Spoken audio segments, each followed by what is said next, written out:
Hello YouTube, this is Sam Gerrans from quarternight.com. Today is Tuesday 27th of November 2018, and today I'm going to look at the question of why I don't believe in this popular current mantra which goes something like everything will get better if or stroke when enough people wake up.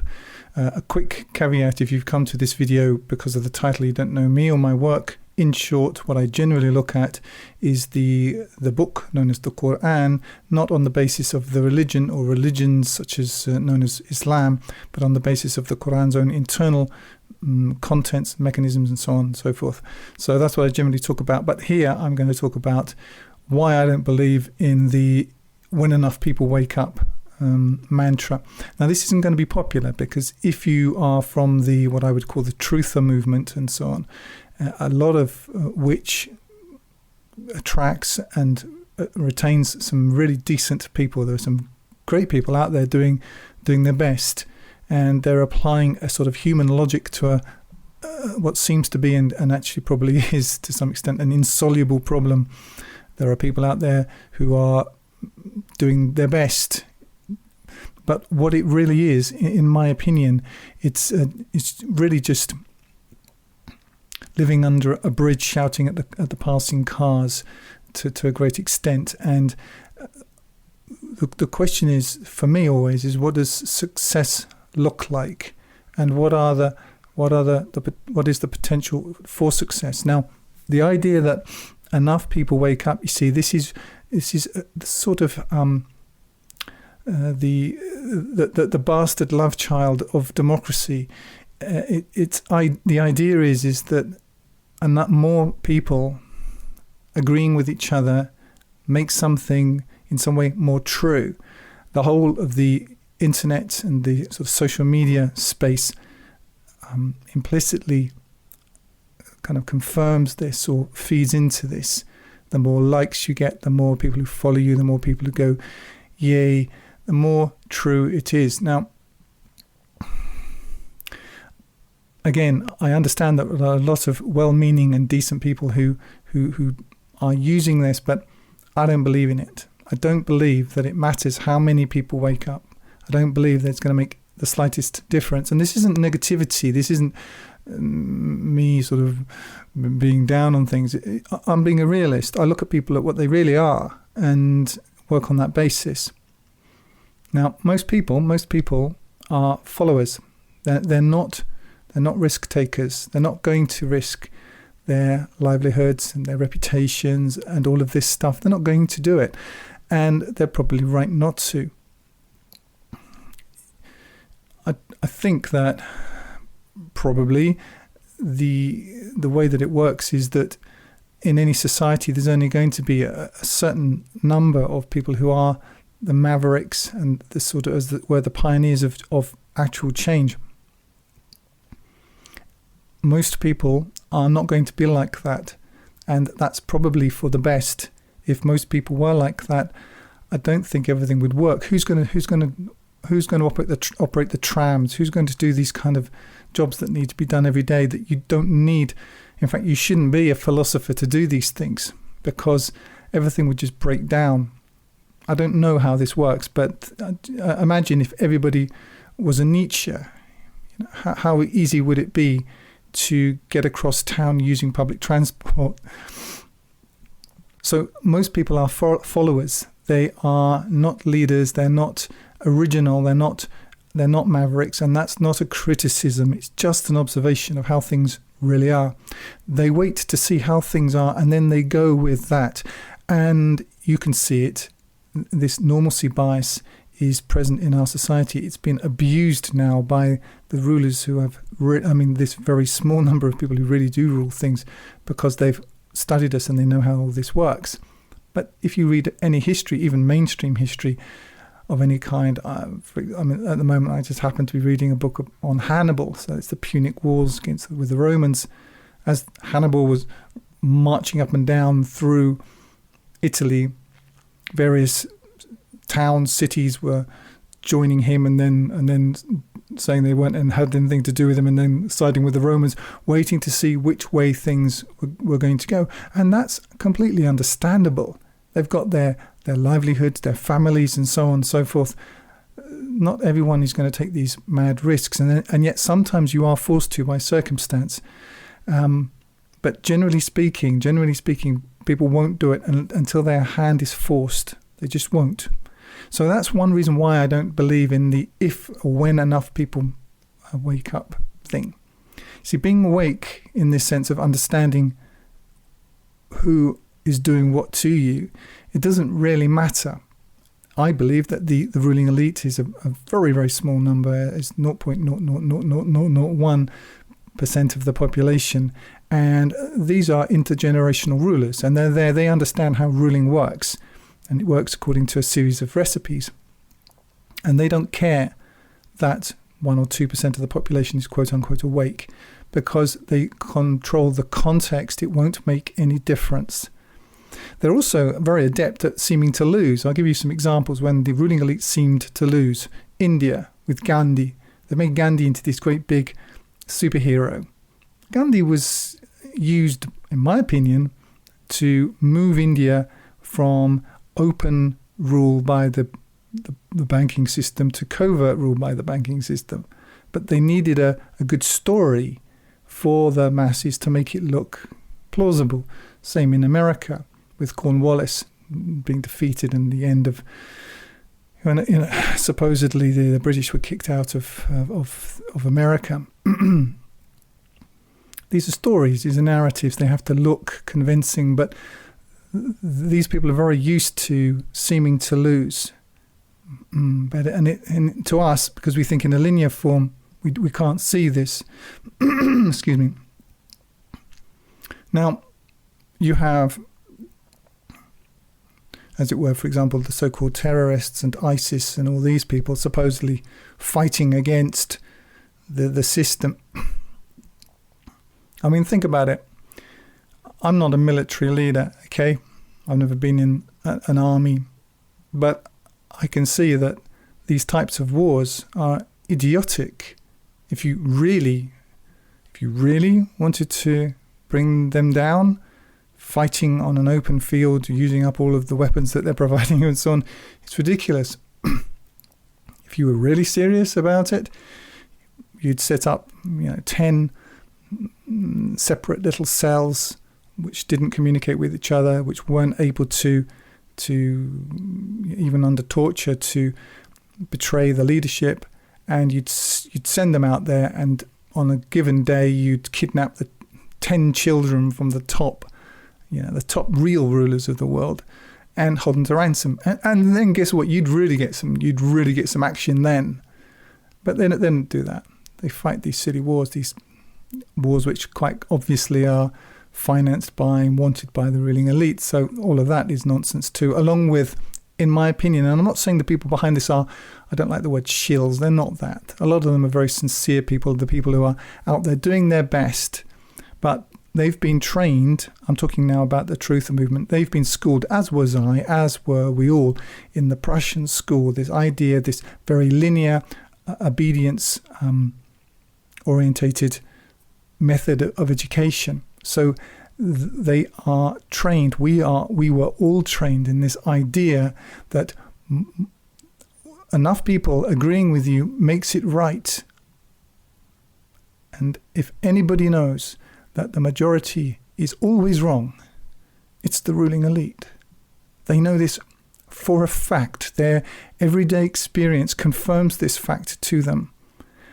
And as I've said in other places, why do you think that they feed us this idea of the rightness of the opinion of the majority when they know their every waking moment confirms to them how much of a lie this is? And yet this is never questioned, almost never questioned, by the people who are out there banging their drums for this, that, and the other.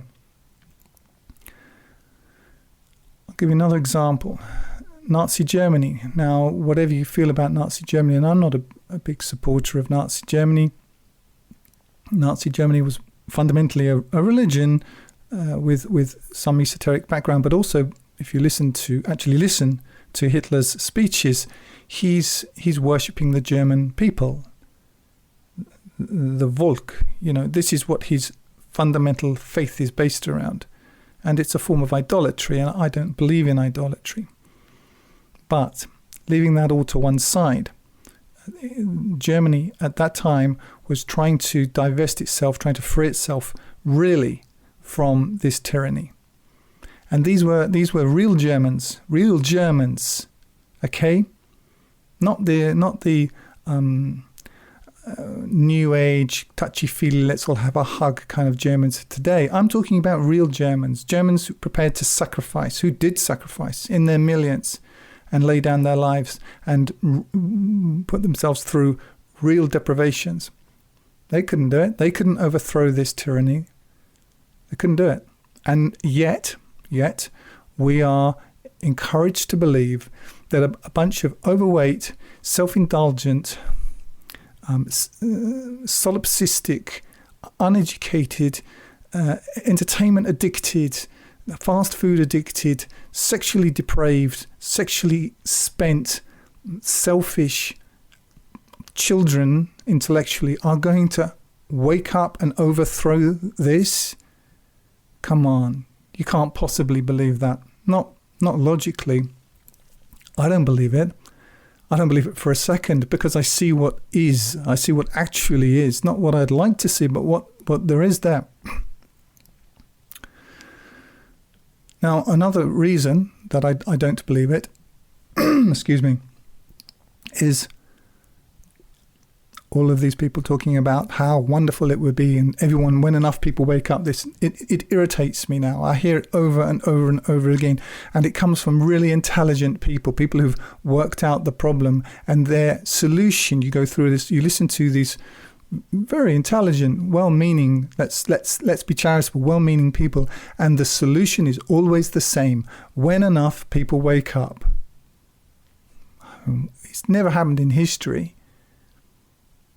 It's never about the majority.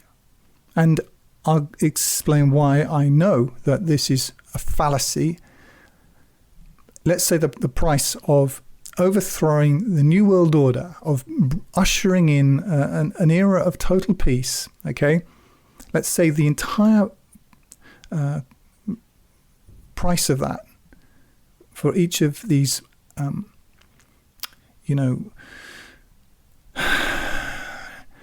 unique freedom fighters with their Facebook accounts and their all of their sort of backgrounds in this, that, and the other, and I'm fighting against the New World Order. Let's say that the entire price of complete freedom from the tentacles of this octopus was just to give up your mobile device for the rest of your life, or any access to a phone or an iPad or something similar. Let's say that a contract signed in blood that precluded you from keeping or using just that for the rest of your life. Let's say that was the entire cost of your sacrifice, to give up something that people 15, 20 years ago nobody had. That was the entire cost. How many people would do it? If that was it, that was the entire cost. How many people would do it? How many people among these people who claim that when enough people wake up, blah, blah, blah, how many among them would do it? I think we all know the answer. Pretty much none. So when it comes right down to it, this is foolishness, and the ruling elite know this. They know that when you're faced with a choice between your internet connection and freedom, you're going to take the internet connection. There's this whole subculture of people, often of a Christian-esque background, who fantasize about what they're going to do against the New World Order, against the ruling elite, against the Antichrist when he arises, and so on and so forth. They're addicted to fast food, often to pornography, all the rest of it. So, in short, I don't believe in this. If you really want to do something, if you really want to do something against the New World Order, become pure. Stop womanizing. Stop being directed by your appetites. Unplug from this thing at least that much. That gives you a base. It's not about a large number of people. It never has been. And to go back to my main area of focus and expertise, which is the Quran, this is never mass movements and never a part of it, never anywhere. The ruling elite know that we're stupid and lazy and that we incline to weakness. We are not disciplined. We haven't got the discipline of a fly on a cowpat. If you give us all of this stuff, we'll use it. It's only in extremis that people really reveal their own heroism. They will never do it because of who we are, because of what human beings are. And this isn't a criticism. I'm not condemning people. I'm not condemning anybody in this. I'm just saying that this is how it actually is. And let's stop deluding ourselves that it's any other way. This is why we've been given quote unquote democracy, because the ruling elite correctly know that most people are stupid and lazy and weak. And they're right. They're right.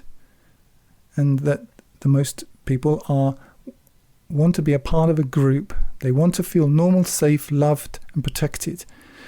And they will do anything to keep that. And it doesn't matter what they claim outside of it, unless you put them in extremis. In extremis, it's different. A whole new physics kicks in. I remember seeing a clip. It was in America. There was an electricity blackout, some sort of minor catastrophe. Suddenly you had all these kind of fat sort of foam people wandering out of their buildings, almost like what's going on, and actually talking to each other and beginning to help each other and beginning to build those relationships again. Didn't last very long, but in that extremis, yes, they did they didn't wake up, but they had to they turned over in their sleep, as it were. Now, to focus back on where I concentrate my efforts, which is in my exposition and understanding of the Quran. I'm not talking about this religion being created, this brand Islam thing. I'm not interested in it. I do have to critique it in order to do my main work, but I'm not fundamentally interested in that. But it is of note that the Quran, as with much of what remains of scripture in the Bible, its model, its modus operandi is never mass movements. It's always a very small number of, in the Quran anyway, of men who confront the elite, warn the elite. They're not interested in the numbers. They're not interested in the masses, because the masses will do what the elite tell them to do, as they do today. Everyone thinks they're free, and isn't it amazing that you go to a new country? I mean, from my own experience, I lived in Russia after the end of the Soviet Union, and I very naively thought that they could create something in Russia which would be new and different and better. No. It has a central bank. It's just following exactly the same menu. There is no freedom. There is a menu. There's a set recipe of what you're going to do. And then inside of that, everyone is free and amazing. And isn't it amazing that all the free and amazing people are all absolutely fundamentally identical when you get right down to it? Anyway, to just go back to my key point, which is that in the Quranic model, it's these individual men, small groups, warning the elite. Take Noah, or in Quran, Hud, who's a prophet who won't be familiar to Christians, or Salih, who's also a prophet that won't be familiar to Christians, Abraham, Lot, Moses. Warning the elite, being rejected, and then the punishments of God become binding. This is the Quranic parlance, i.e., after this point, like the Miranda rights in America, you have the right to remain silent. Anything you say can and will be used against you in a court of law. After this point, after that, the legal status of those who have been warned changes. And this is what the Quran is talking about. It's not talking about setting up a caliphate or any of this nonsense that the brand Islam has got you thinking is in there. It isn't. And as an evidence of that, the word caliphate doesn't occur in the Quran anywhere. So, but this is the model. And in my opinion, given where we are now, I don't see any alternative to this because of how evil and how efficiently evil the system is now. Where it's going is they're creating an absolutely scientific tyranny which will be loved. It will actually be loved by the slaves.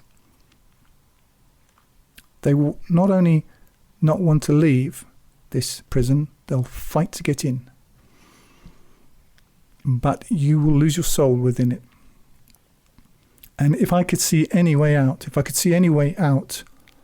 I wish I agreed with the when enough people wake up thing. It's a nice story.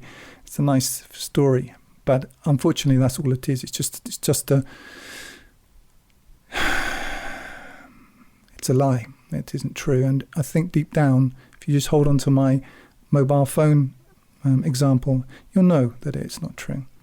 So going back to the Quran, this is the model. Whether you like it or you don't like it, this is what it claims, that a few men warn the elite, and then the elite, in fact, the entire society is destroyed by God.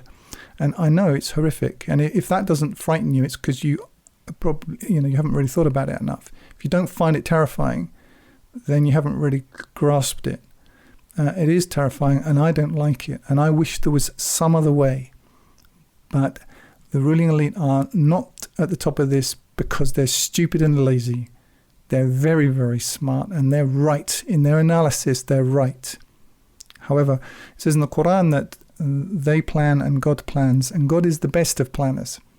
So this is my tack. This is why I don't believe in the when enough people wake up thing. It's why I'm not interested in joining anything which is along those lines. I don't have any confidence whatsoever in man, none, and I don't have any confidence in this lie. And because I know who gave it to us, the people who gave us this "when enough people wake up" mantra are the people who gave us democracy, and it's just nonsense. And if you can't see that, then I suggest you go for quite a long walk and really think about things.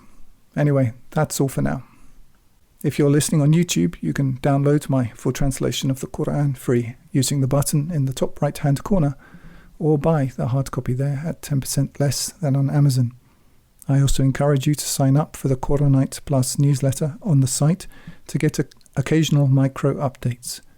You can download the audio from my YouTube videos to your mobile device using the links in the drop down below. I recommend meetquranites.com to connect with other Quran-alone believers. Like if you like, comment if you have something constructive to say, and subscribe to get more each week.